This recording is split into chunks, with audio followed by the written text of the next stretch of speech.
Olá, tudo bem? Estou aqui no Instituto, na TV do Instituto Oceano Azul, sou o Rafael e venho apresentar aqui primeiro o Leonardo Alfonso e vamos falar agora sobre pais atípicos, né, nesse dia, né, que está chegando do Dia dos Pais, e vamos falar um pouquinho sobre vários temas de pais e saber um pouquinho sobre o Léo, né, sobre a sua história, como você descobriu também o diagnóstico do seu filho e muitas coisas a gente vai conversar sobre esse bate-papo. Então, Léo, você pode falar um pouquinho sobre você também para as pessoas conhecerem o seu trabalho, o que você faz, como você chegou ao diagnóstico também do seu filho. Conta um pouquinho da sua história para a gente. Rafael, é um prazer estar aqui com vocês. É muito importante, né? A gente está falando no Dia dos Pais agora sobre a paternidade, sobre a importância da paternidade quando é uma paternidade atípica, né? Os pais que cuidam e que permanecem após o diagnóstico.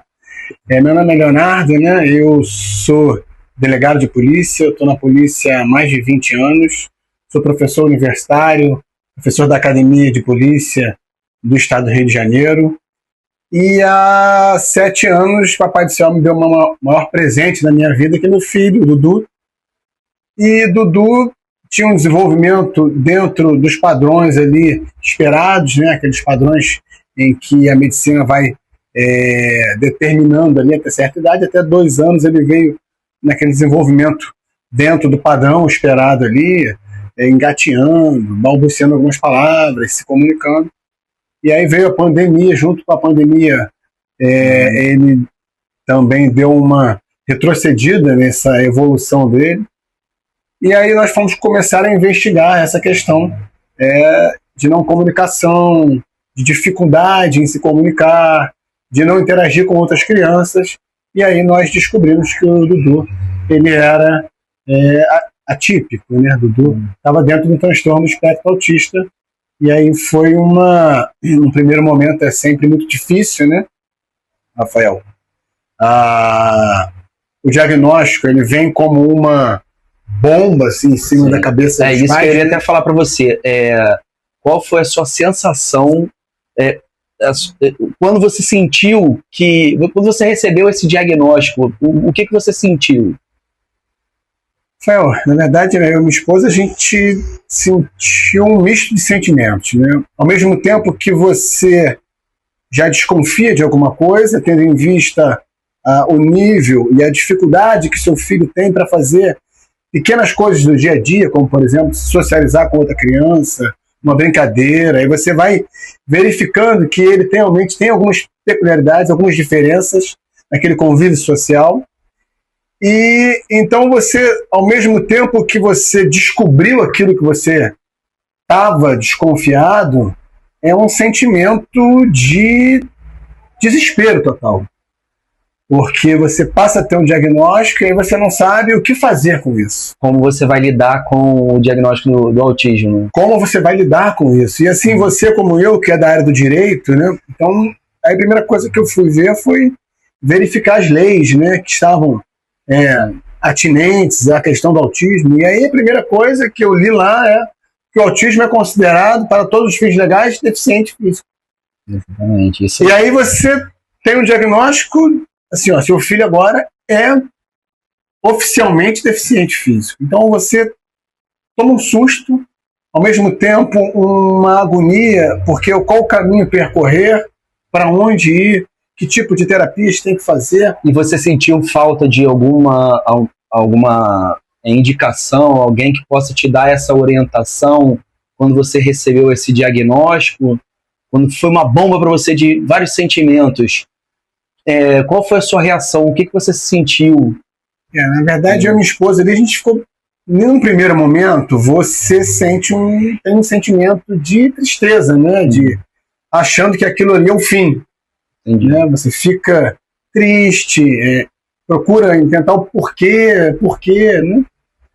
E, na verdade, com o passar do tempo, e óbvio que junto com esse sentimento de desespero, né, do que fazer também, a esse sentimento de para onde ir, o que fazer, como fazer, de que forma. E aí, realmente, muitas das vezes, é o que ocorre, você vai se socorrendo de pessoas que já passaram por aquele problema. Sim. Então, por isso que é muito importante a gente estar aqui falando para as pessoas que, assim, se virem nessa situação de um diagnóstico, primeira coisa, não é um fim. Exatamente. Na verdade, é um começo de uma nova vida. Outras perspectivas, outras dificuldades. E a paternidade, por si só, já é uma questão muito difícil, né, Rafael? Com certeza. E, assim, o que eu mais me inspiro também, assim, Léo, você é um pai que, poxa, eu sou muito... eu posso falar do Léo, cara, assim, eu tenho uma amizade com ele, né? E eu vejo que ele é um paizão. Então, assim, ele se dedicou, que eu orgulho bastante também, que muitos pais, você sabe, Léo, que quando recebem um diagnóstico dos seus filhos, eles saem e deixam, né? Eles não aceitam. E você foi batalhador, você correu atrás, e você procura as leis, né, todos os direitos do seu filho, e procura também até dar o de melhor para ele. E isso faz até uma inspiração para outras pessoas. Isso eu quero deixar bem claro também, que você, Léo, não só como amigo, você é uma inspiração para muitas pessoas. E por isso que esse bate-papo que a gente está falando agora é para mostrar que para os pais, para darem esse exemplo também, e não é um fim, né? Você tem que correr atrás para dar essa oportunidade do seu filho, né, quando ter o diagnóstico também precoce, né, ou ter tratamento, né, fazer o tratamento, para que ele corra atrás, para que ele tenha esse desenvolvimento, né? É muito importante, Rafael, na verdade, assim, primeira coisa é que você tem um diagnóstico, né, que é a dificuldade, aí você passa a correr atrás para o seu filho ter as terapias.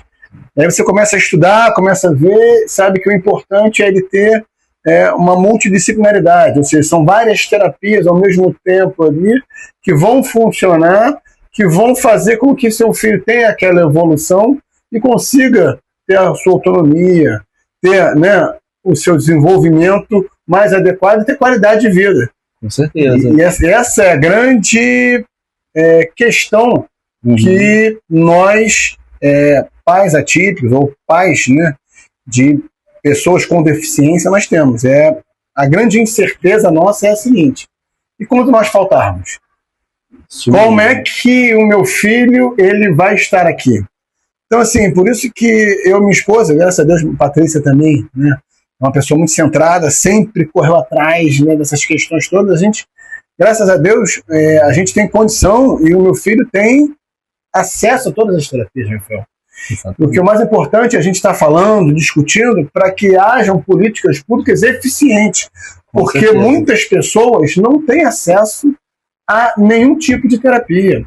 O importante é você ter um diagnóstico precoce, posteriormente ao diagnóstico, ter acesso a multidisciplinaridade de terapias de forma contínua. E isso é uma exceção à regra no nosso país, Rafael, infelizmente. Verdade. Então, por isso que é importante a gente estar falando, estar explicando para as pessoas e cobrando também. Existe uma dificuldade também, né, não só na saúde, né, mas ter o acesso à saúde, acesso ao trabalho, acesso à escola, né, também, né, que é muito difícil. São vários ramos, né, que dificultam e que a gente tem que procurar os nossos direitos. Você poderia explicar um desses que você teve uma situação familiar que possa... Rafael, assim, na verdade, o exercício de direitos ele é difícil no nosso país. Você exercer um direito é difícil. É necessário resiliência, paciência, persistência. E, infelizmente, para as pessoas com deficiência não é diferente. Pelo contrário, é muito mais difícil. Porque são menos oportunidades, são menos possibilidades. Então, foi o que você falou. É mais difícil ter acesso à escola. O acesso à saúde é mais complicado. Porque, por exemplo, no acesso à saúde, as pessoas com deficiência, elas necessitam de maiores cuidados. Então, assim, se o básico já é difícil você obter, imagina aquele cuidado necessário que a pessoa com deficiência tem. Por isso que é importante a gente sempre estar buscando, cobrando, na questão escolar, por exemplo. A gente fala muito, né, a questão do acesso à escola. A pessoa com deficiência, ela tem direito a ter um mediador, um professor de apoio. Isso não é a favor, Rafael. E aí a gente fica vendo, né, em diversos municípios do nosso estado, por exemplo, que é muito difícil exercer esse direito.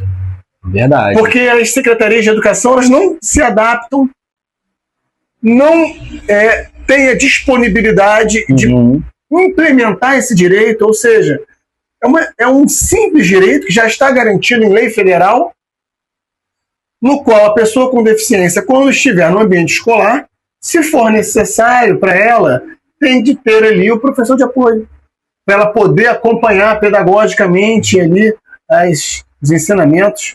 Da mesma forma, ela tem direito a um material adaptado para ela.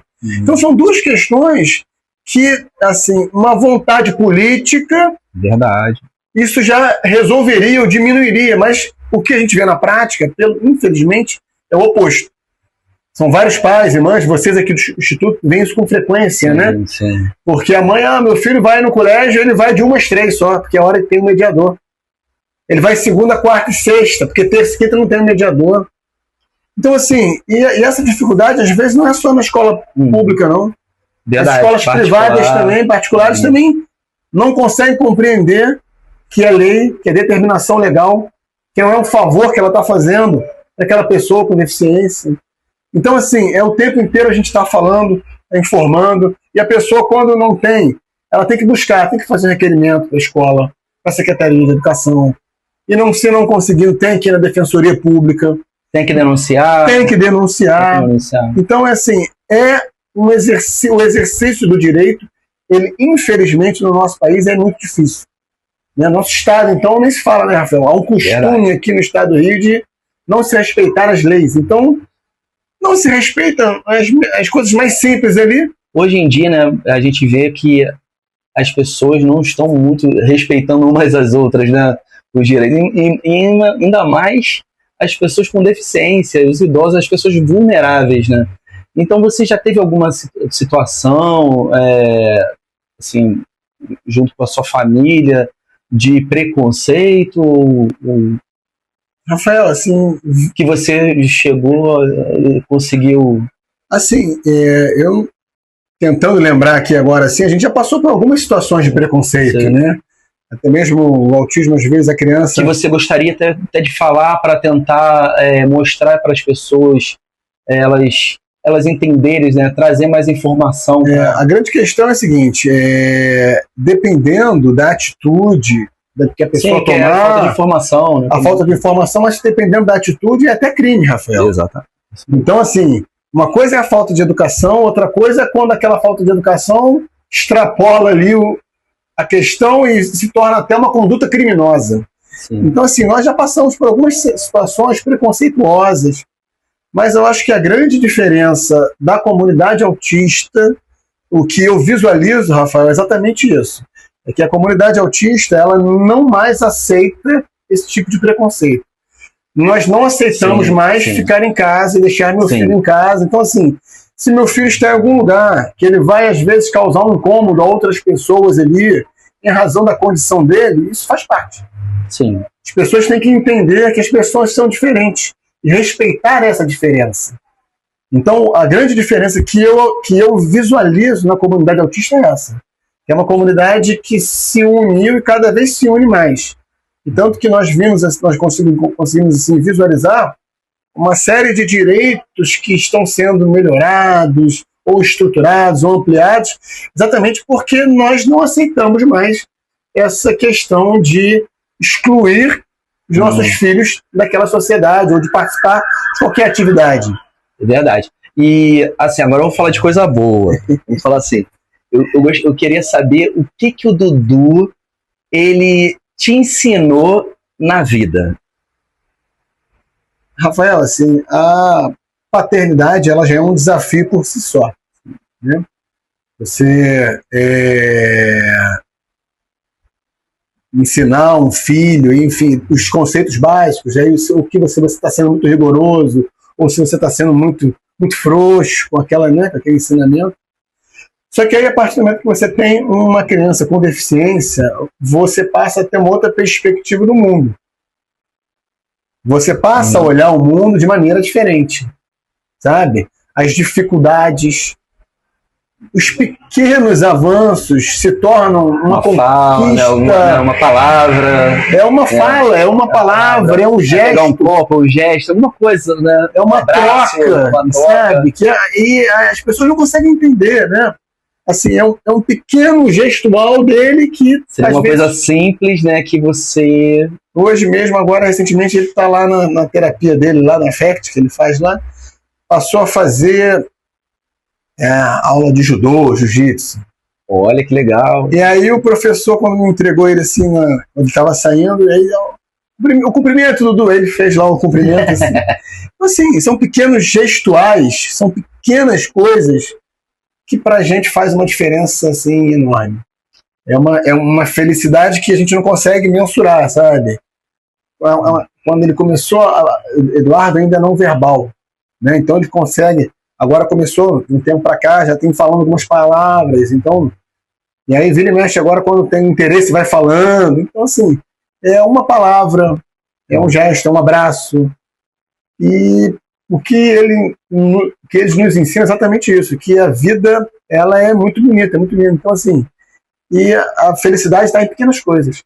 Às vezes a gente vê, né, outros pais assim, questionando, discutindo coisas que pra gente é tão banal, simples, né, é tão simples, né, é verdade. Meu filho vai estudar inglês ou espanhol e não sei o que, mas lá, sabe? Eu tenho a preocupação... seria simples, né, uma situação, né? Sabe? Então assim, são pequenas coisas que são pequenos avanços que a gente realmente valoriza muito. Essa é a diferença, assim. Que você tem... Visualiza, assim, com certeza. E assim, o que mais você gosta de fazer com o Dudu? Quando você e o Dudu? Pai e filho. Cara, Dudu gosta muito de esportes radicais, assim. Quando eu estiver aqui no Instituto Oceano Azul, teve uma vez que a gente... levou as famílias atípicas, né, e os autistas para saltar de parapente. Esse eu confesso a você. Olha, que... vai que, né? Radical, né? Radical. Mas Dudu, por exemplo, ele gosta de parque de diversão, ele gosta muito do mar. Do mar, né? Então, gosta muito de água. Gosta muito de água, piscina. De água, legal. Então, assim, recentemente a gente viajou agora para Belo Horizonte, a gente tem um parque lá.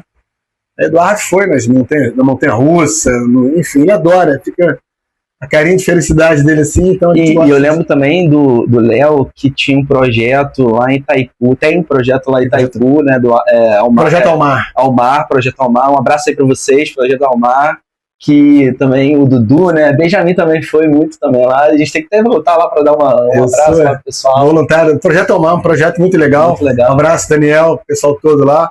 Sou voluntário do Projeto Almar, é um projeto que ocorre na Praia de Itaipu de 15 em 15 dias, onde as pessoas com deficiência têm possibilidade de acessar o mar. Sim. Então eles têm lá toda uma estrutura e a gente recebe as pessoas com deficiência física, o autista, às vezes os idosos que estão em asilos, por exemplo. Sim. E a gente possibilita que aquelas pessoas ali tenham uma manhã de contato com o esporte, com a natureza. Com a natureza, é muito legal. Canoa. E agora vamos falar o seguinte, uma palavra que você falaria assim, uma palavra especial para o seu filho Dudu. Uma palavra? Uma palavra. Obrigado.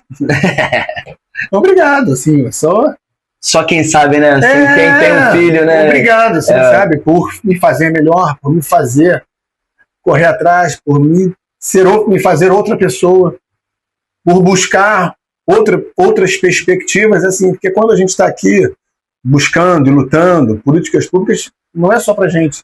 Sim. É para pessoas que não têm nada, Rafael. E olha... Assim, eu fico assim, porque a gente conversando com uma com outra, é muita tristeza. Verdade. Eu fico imaginando assim, a dificuldade que foi que eu tive, quando eu tive o diagnóstico, mesmo assim, o Dudu já fazia fono, já fazia terapia ocupacional, hoje ele faz uma série de terapias. E assim, as pessoas que têm o diagnóstico e não tem nada depois. Sim. Não tem nenhum tipo de suporte. Então, assim, essa agonia dessas pessoas que eu me solidarizo, sabe? E com relação ao meu filho, a palavra é obrigado, assim, obrigado por me fazer melhor, por ser uma pessoa melhor, né? Melhor. E a gente vê também a dificuldade das outras famílias também, né? Que, como você falou, né? Que estão na fila do SUS ainda procurando o primeiro diagnóstico, e a gente sabe como é que é para o pai e para a mãe, é muito difícil, e são pessoas que lutam e têm que continuar, né, como você luta ainda pelos direitos do seu filho. E o que é legal, daqui a 2 semanas a gente, né, vai lá para Brasília, né, apresentar dois projetos, e eu gostaria que fosse o projeto do Dudu, o nome lá, se o deputado lá quiser colocar o nome do projeto Dudu, vai ser lindo. Vamos aguardar, a gente vai estar em Brasília. A gente, né, Rafael, a gente discutindo e conversando, a gente chegou à conclusão e a gente tem algumas ideias boas, né?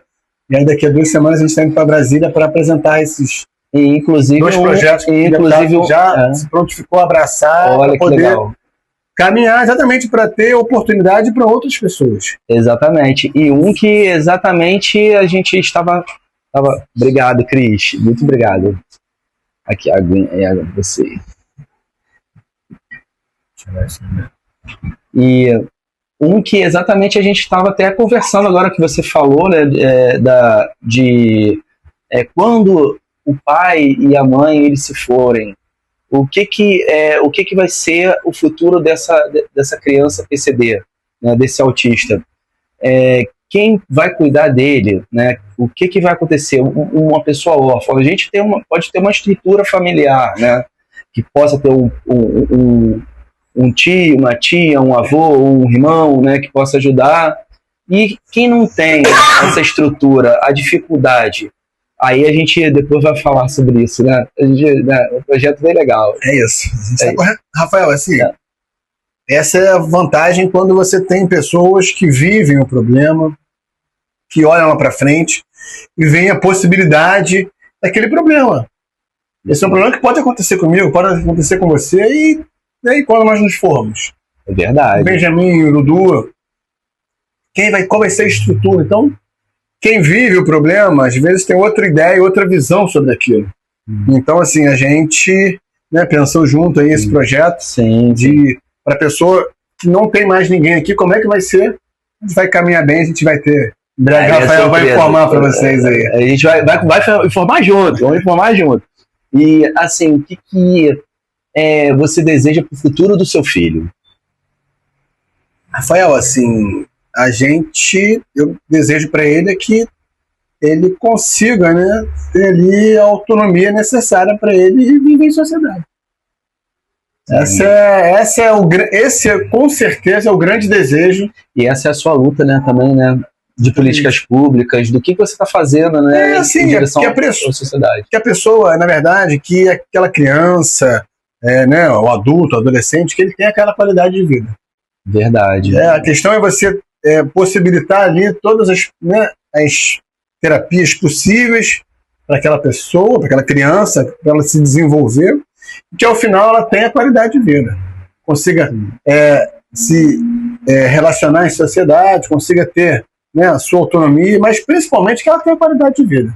E o que você falaria para um pai que está vendo esse vídeo agora, né? Quais palavras, o que você falaria para ele, né? Para o pai que está vendo o Dia dos Pais, de pai atípico para pai atípico? A mensagem é nesse sentido. A gente tem que estar ali junto, presente. A presença paterna nessa conjuntura da maternidade e paternidade atípica é muito importante. Só que, infelizmente, é uma exceção à regra, né, Rafael? Verdade. Então, assim, geralmente, as pessoas com deficiência, em torno de 80%, as mães criam os filhos sozinhas. Os pais saem. Então, assim, o que eu digo para os pais, né, que tem uma criança com deficiência, assim, não desistam, amem seus filhos. A deficiência, ela não define quem é o seu filho. A deficiência não define quem é o seu filho. A deficiência é só uma questão que vai ser superada, vai ser, né, trabalhada ali para que seu filho viva em sociedade. E o amor, né, paterno para o filho é um dos melhores e maiores remédios e ajuda que a gente pode dar para o nosso filho ali. E a família é o suporte, né? Ele é o pilar que vai ajudar a pessoa com deficiência. Não vou nem falar só do autista. A pessoa com deficiência, ela ter esse impulsionamento para ter uma melhor qualidade de vida em sociedade. Se não tiver esse apoio da família, aí dificulta mais ainda. Exatamente, né? Rafael. Então, assim, a família é o primeiro basilar ali para a pessoa conseguir avançar ali nas questões que ela tem mais dificuldade. E se não tiver o pai presente, é muito difícil, né? E aí fica uma sobrecarga para a mãe, uma coisa, né, inimaginável. Por isso que muitas das mães não conseguem trabalhar, não conseguem ter outra atividade, senão cuidar diuturnamente. E agora você me falou uma coisa bem assim, eu acho que essa omissão do pai, né, que a gente vê a grande quantidade de pais que eles não são presentes, são omissos, isso deveria ser um crime muito maior, com uma abrangência, né, eu acho que deveria ser uma qualificadora. Uma qualificadora, isso mesmo. Muito obrigado. Como delegado, né, Maurício? Na verdade, assim, infelizmente, essa questão de afeto familiar é uma coisa complicada, né? Você vê isso no dia a dia, quando os pais se separam, por exemplo, independente de ser pessoa com criança, que tem uma criança ou não com deficiência envolvida. Mas assim, o afeto a gente tem a noção, mas assim, a pessoa não aceitar e não querer ajudar. A grande questão é a seguinte: quando a ter um suporte, infelizmente, há um certo preconceito na sociedade. Então as pessoas, e é muito mais fácil você se omitir e deixar aquela questão para outra pessoa. Sim. Do que você enfrentar aquilo e tentar solucionar e tentar ajudar. E vai piorando mais ainda, né? Se ele não ajudar, é muito mais difícil. Muito mais difícil a criança, né, ou o autista, ele se desenvolver, né, naquela fase menor, né? Quando ela é menor e ela vai crescendo. E quando ela já está na fase adulta, é mais difícil você ter esse suporte, né? E ter essa independência, né? É muito complicado, assim. E eu acho que por isso que é muito, muito importante a gente informar, né? Você correr, o pai, né? Não deixe de dar esse suporte para a sua família.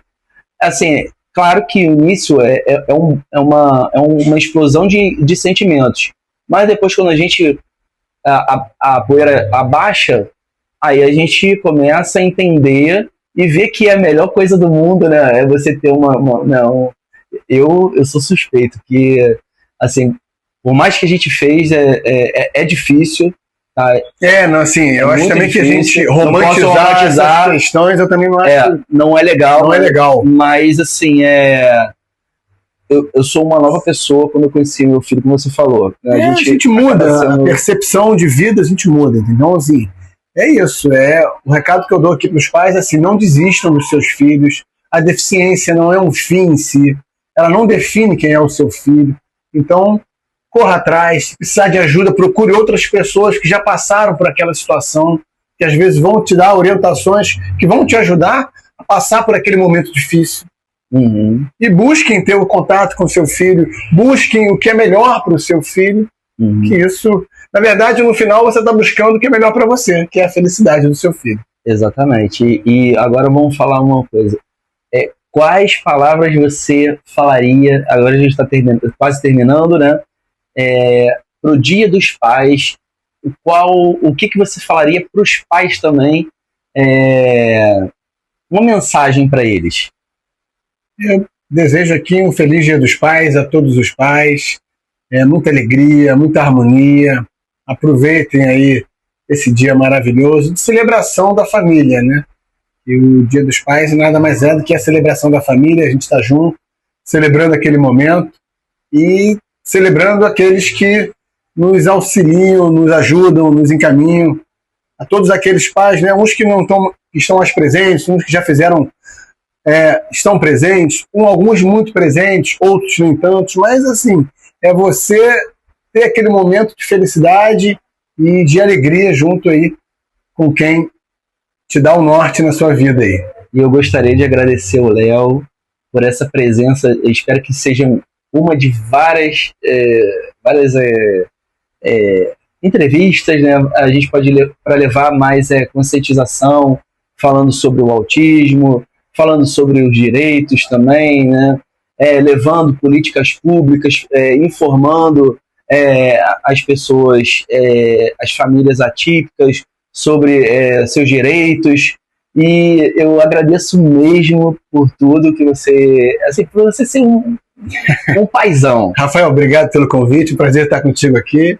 E essa é a primeira de muitas. Estamos juntos. Valeu, estamos juntos. Um grande abraço a vocês. Tchau, tchau. Tchau.